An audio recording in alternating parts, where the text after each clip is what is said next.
আল্লাহ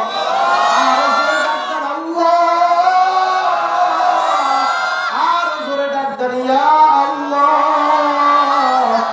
ইয়া আল্লাহ। আল্লাহ তুমি আমাদের মাফ করে দাও, তুমি আমাদের ক্ষমা করে দাও আল্লাহ।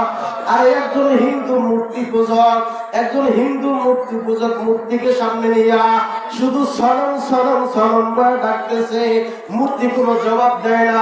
40 বছর হয়ে গেছে মূর্তিটার সামনে নিয়ে শুধু সরম সরম বলা ডাকে, মূর্তি কোনো আওয়াজ দেয় না। হঠাৎ করে ওই হিন্দু লোকের জবান থেকে সরম বাদ দিয়া সমাজ বের হয়ে গেছে। জোরে বলেন সুবহানাল্লাহ। সমাজ কার নাম? জোরে বলেন কার নাম? কুল হুয়াল্লাহু আহাদ আল্লাহুস সামাদ। সামাদ কার নাম? জোরে বলেন আল্লাহর নাম সমাদ। মূর্তি পূজক হিন্দু মানুষ 40 বছর পর্যন্ত সরম সরম বলে ডাকে, কিন্তু মূর্তি কোনো আওয়াজ দেয় না। হঠাৎ করে যখন সমাজ বের হয়ে গেছে, আসমান থেকে সাথে সাথে আওয়াজ আসছে, লাব্বাইকা ইয়া আব্দি। সুবহানাল্লাহ।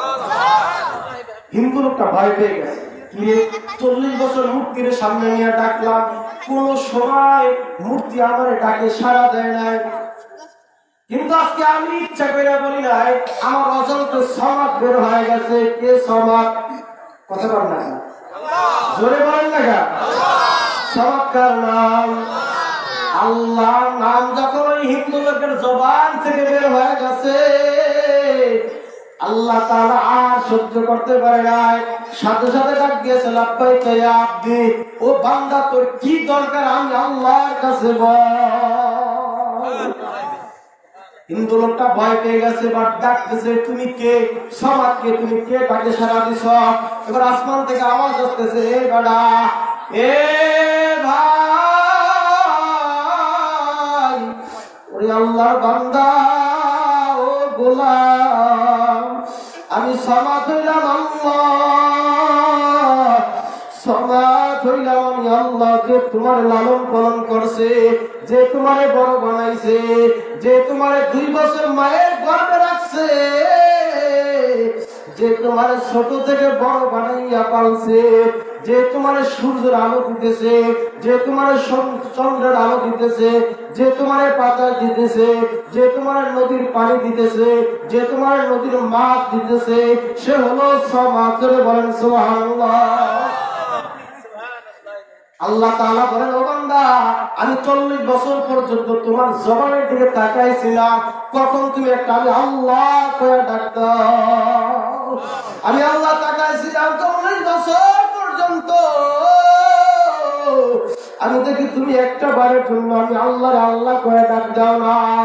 যখন তুমি আমি আল্লাহকে সমাজ করে ডাক দিছো, আমি আল্লাহ তাআলার অন্তরের সাথে সাথে মায়া লাগা গেছে। ও মুরব্বী বাবাজিরা, ও যুবক ভাইরা, ও পর্দার অন্তরের মা বোনেরা, এজন্য আল্লাহর কাছে তওবা করেন, ইস্তেগফার করেন। ও আল্লাহ, তুমি আমারে মাফ করে দাও, সামনে রমজান মাস আসতেছে। ও আল্লাহ, তুমি রমজান পর্যন্ত আমাদের হায়াত লম্বা করে দাও।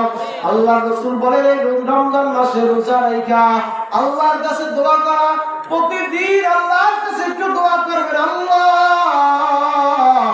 আমার বাবা কবরে চলে গেছে, আমার মা কবরে চলে গেছে, আমি আমার মাকে 3 দিন পর্যন্ত ফোন দিতে পারি না। কয়দিন? আমার মোবাইলটা চুরে নিছিল, আমি যখন চাঁদপুর লেখাপড়া করি, আমি আমার মায়ের 3টা দিন ফোন দিতে পারি না, মোবাইল চুরে নিয়ে গেছে আমার রুম থেকে। 3 দিনের ভিতরে আমার পাশে আমার বন্ধু থাকতো, আমার বাড়ির কাছে, তার কাছে ফোন চলে আসছে, কিরে আবু ইউসুফের মোবাইল বন্ধ কেন? ওর মোবাইলে ফোন যায় না। মা পাগলের মতো হইয়া এ বাড়িতে ওরা ও বাড়ি গেছে, কই আমার সন্তানের ফোনে 3 দিন পর্যন্ত আমি পাই না। মা পাগলের মতো হয়ে গেছে, মাত্র 3টা দিন আমি মায়ের সাথে শুধু কথা বলি নাই, মা অন্তরটা পাগলের মতো ছুটাছুটি করতেছে। ও মুরব্বীরা, বাবাজিরা, আজকে আমার মাকে আমি 2টা বছর পর্যন্ত মাকে দেখতে পারি না, মাকে আমি ডাক দিতে পারি না। আমার মা 2 বছর হয়ে গেছে কবরের ডাকে সারা দিয়া চলে গেছে। এ যুবক ভাইরা, মুরব্বীরা, আপনার মা আপনার বাবা কত বছর পর্যন্ত কবরের মধ্যে পড়ে আছে? আপনাকে একটা দিন না দেখলে আপনার মা পাগলের মতো হয়ে যাইতো, আপনাকে একটা বার যদি না দেখতে আপনার বাবা পাগলের মতো হয়ে যাইতো। কত কষ্ট আপনার মা করছে, ঠিক না বেশি?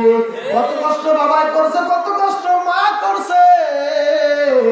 আরে মা যাদের গরিব, যাদের মা বাবা যারা গরিব, একটু চিন্তা করে তাকায় দেখেন, একটু চিন্তা করে তাকায় দেখেন, পিছনের দিকে চোখটা বন্ধ করে একটু চিন্তা করেন। আরে আমার মা আমার জন্য কত কষ্ট করছে। শীতের মধ্যে আমি প্রসাব করে দিচ্ছি, আমার ঘরে খাতাও ছিল না, একটা খাতা ছিল, এটা আমি প্রসাব করে ভিজে ফেলছি। এখন আমি কি করব? সারা রাত্র এখনো বাকি আছে। রাত্রিবেলা যখন আমি প্রসাব করছি, মা দেখে সহ্য করতে পারে না, মায়ের পরনের কাপড় দিয়ে আমারে পেঁচাইয়া আমারে জড়াইয়া বুকের সাথে রাখছে। আর বলে, সন্তান তুই যতই প্রসাব করে দাও, আমি মা পেটে দেখে তোর কষ্ট দিব না। আরে বাবার দিকে তাকায় দেখো, বাবা যে কত কষ্ট করছে। নিজে একটা ঈদের দিন ভালো জামা কাপড় পরে না, একটা ভালো জুতো পরে না, একটা সিরা কাপড় পরে লুঙ্গি পরে না, ঈদের দিন ঈদের নামাজে যায়, বাজারে যায়, ঠিক না বেঠে? আমরা দিকে যদি বলেন, বাবা তুমি একটা নতুন জামা কেন পরো না, একটা তুমি কেন নতুন একটা জুতা পরো না? আরে বাবার কাছে টাকা নাই, বন্ধুর কাছ থেকে টাকা ধার নিয়ে তারপর সন্তানের কিনে দেয়, ঠিক না বেটে?